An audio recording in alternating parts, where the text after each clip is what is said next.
New York Mets, what a Black Friday shopping it was for them, and they closed the night out on midnight, signing Starling Marte, the biggest outfield free agent this offseason, to a 4-year, $78 million deal. So the Mets spend about $120 million in today's signings.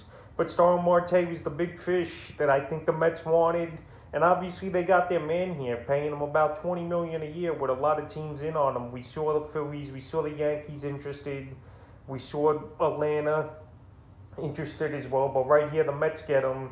And Marte last season, what a year he had between the Miami Marlins and the Oakland Athletics, and now he cashes in with a huge contract: 12 home runs, 55 RBIs, 89 runs scored, 47 stolen bases, a 308 batting average, and 381 on base. So right here the Mets, they got a lot of pretty decent on base guys in today's signings here, with Starling Marte to top it off. And this guy, we know he's 33 years old. The only thing that worries me about him, he could break down in the next 2 years here, the 4-year contract. But with the DH coming to the National League, that could be a worst-case scenario in a couple seasons here, with Marte being the DH. But last season, what a year, 47 stolen bases. I doubt he's going to match that number, but I could see him stealing 25 or 30 this season. And he's got a pretty decent lineup now behind him, with the likes of Pete Alonso, Francisco Lindor. We'll see if Javier Baez comes back.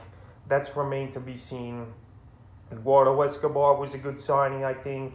And then his former teammate Mark Kahana signing with the Mets a few years earlier before Marte signed. So right now, as far as fantasy baseball goes, he's probably going to be a late second round, early third round draft pick, because this guy gets on base. He steals bases, like I mentioned, and he's going to be a table setter with this team. I know last year only 89 runs scored, but with this offense, I think he could score maybe a little more here if this team can reach his potential. Because let's be honest, last season this Mets offense was one of the worst in all the major leagues, but they definitely upgraded it a little, in my opinion. I still think Marte is better than Conforto when it's all said and done, in terms of just playing the game and getting on base, because Conforto's too streaky of a hitter, and I agree with the Mets letting him go. Then Kahana, he's a decent on-base guy, and Eduardo Escobar is definitely an upgrade over J.D. Davis. So right here, a little bit of a better landing spot for Marte, but I'm projecting next season he'll probably go 12, 13 home runs, 60 RBIs,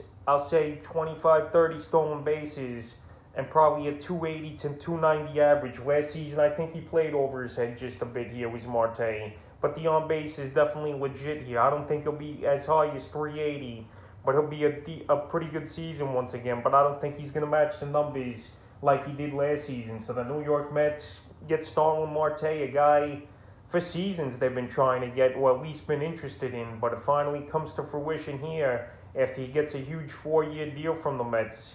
And we'll see if he could continue the good seasons with the Mets and fantasy owners in the upcoming 2022 season.